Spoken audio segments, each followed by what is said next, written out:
Dwarves. Sorry, I'll stop. Dwarves. They're short, stocky, they live underground, and they are sometimes grumpy. What's not to like about them? If you're trying to come up with some dwarves for your setting, I've got some thoughts and ideas about them that I think could help. Broadly speaking, I'm going to cover 3 main points in this video. What makes a dwarf a dwarf? Things to consider when world building, and recommendations for inspiration. So, let's delve into it. Get it? Delve? Because, there are a lot of different takes on dwarves.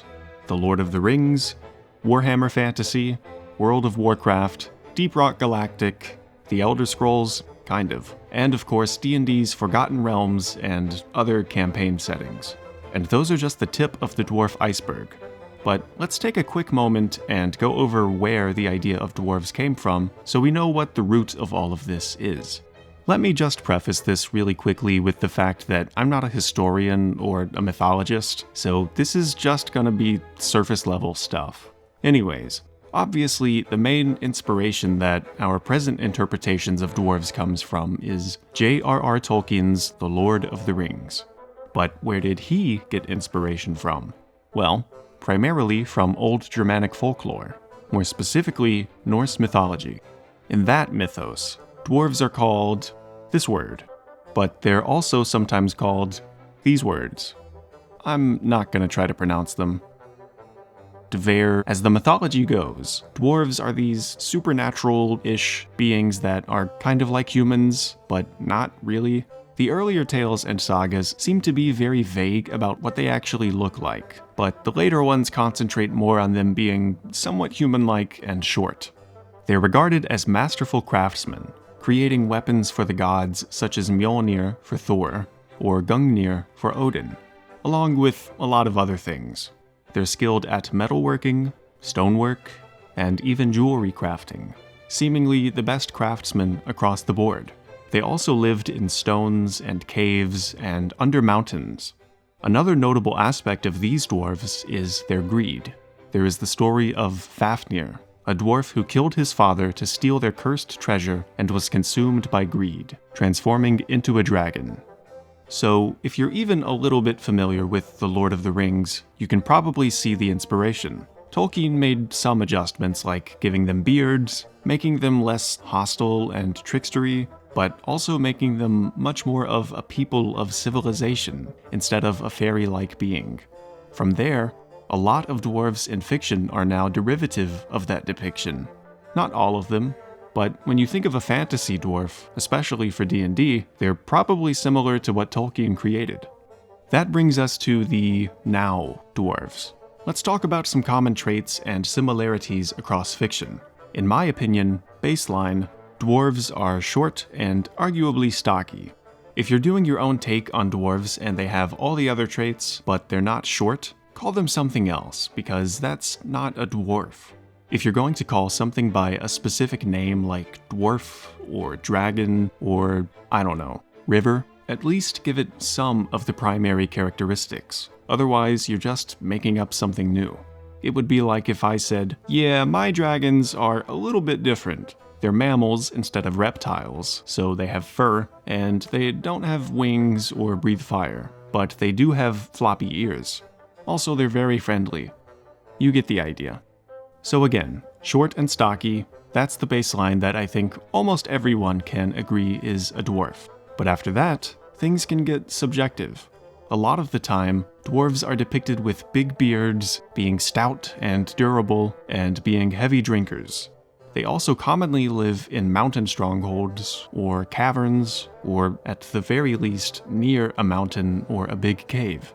In terms of culture, that can vary across the different forms of media too, but generally dwarves are depicted as fierce warriors, skilled craftsmen, and being kind of industrious. Sometimes for subraces, dwarves are generally split into 3 categories: mountain, hill, and dark. Mountain dwarves are the usual living in the grand stronghold underground types, while hill dwarves are sometimes more surface-dwelling and jolly and trusting compared to their underground brethren. Then there are the dark dwarves. like the Duergar from D&D, or the Dark Iron Dwarves from World of Warcraft, for example. Usually, these types of dwarves are the evil ones, living much deeper underground and living harsher lives. Personally, I like a little more nuance than "this race mean," but if that's what you like, then go for it. As long as it's fiction. I think another thing that indirectly defines dwarves are their enemies. Let's take Tolkien's dwarves, for example, since we haven't talked about them enough. A lot of the time, they seem to be constantly attacked for their notable resources, more so compared to the other races, like men or hobbits. Their possessions inspire challenge. Orcs and goblins want the dwarven strongholds and fortresses for themselves, since they like to live underground or in the mountains. Smaug wanted the vast treasure hoard at Erebor, and the Balrog in Moria was kind of just bad luck mixed with their greed to keep delving deeper and deeper. There's a kind of harshness and sadness to the dwarves because their ambition and greed leads to so much doom and suffering. You don't have to make your dwarves lose all the time, but I do think that giving them a natural enemy can be a fun way to make them stand out. Alright, so now that we have a kind of rough estimation of what dwarves are, let's consider some things that might be relevant to them. For starters, how many dwarves do you want to have? You absolutely don't need an exact number, but it can be good to know how populous they are compared to the other races. If you want a lot of dwarves, then you're going to need a lot of space to put them. So think of some big mountains or caves in your setting, and stuff them in there.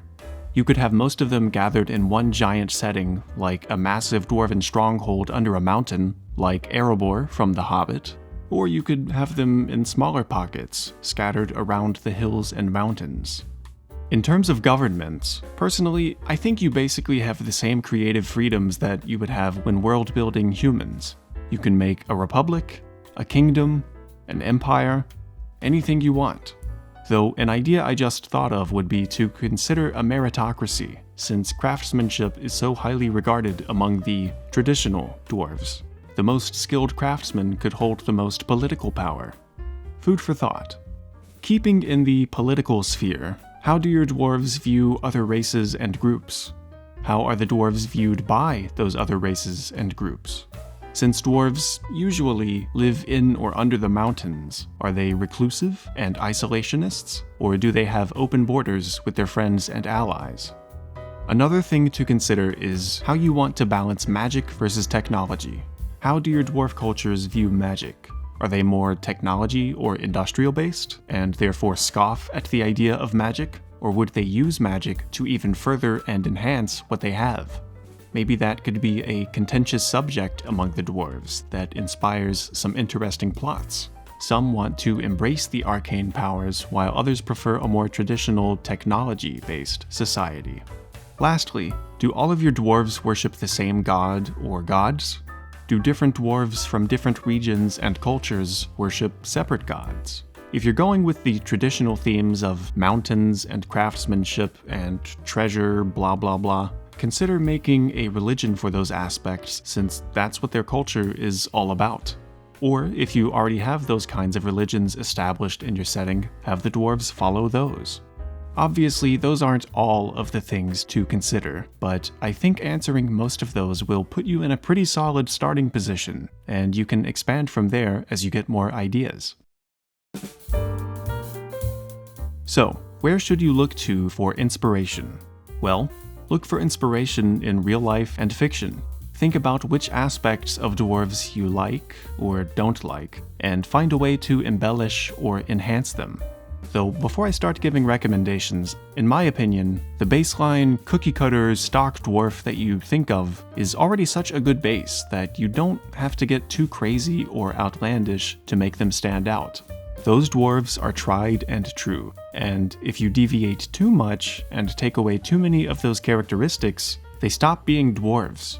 My biggest piece of advice would be to build your dwarf cultures the same way you would build human ones, just with the context and nuance of being dwarves.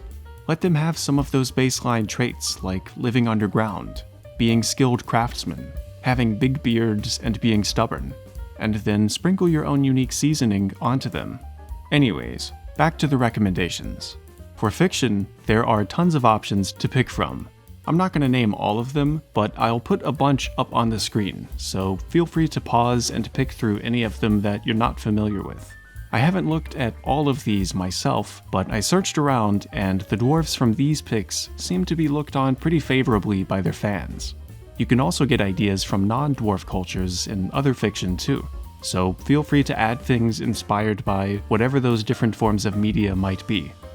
For real-life inspiration, lots to pick from, so I'm just gonna spitball some ideas that could be useful for those cookie-cutter dwarves. If you want to focus on the mountain-dwelling aspect, research some cultures and societies that are heavily based around mountains, like parts of Afghanistan, or the Himalayas,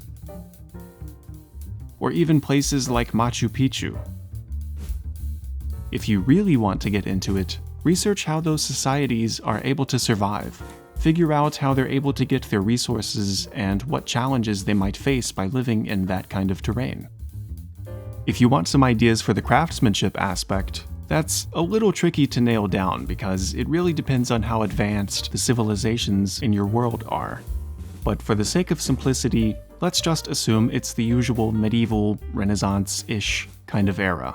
Some real-life architectural inspirations could be ancient Egypt, ancient Rome, ancient Greece, even ancient China.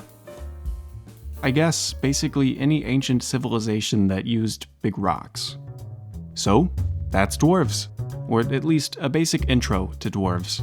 Whether they're mountain dwelling, treasure hoarding, or booze drinking, I hope these ideas are useful for your world. Good luck!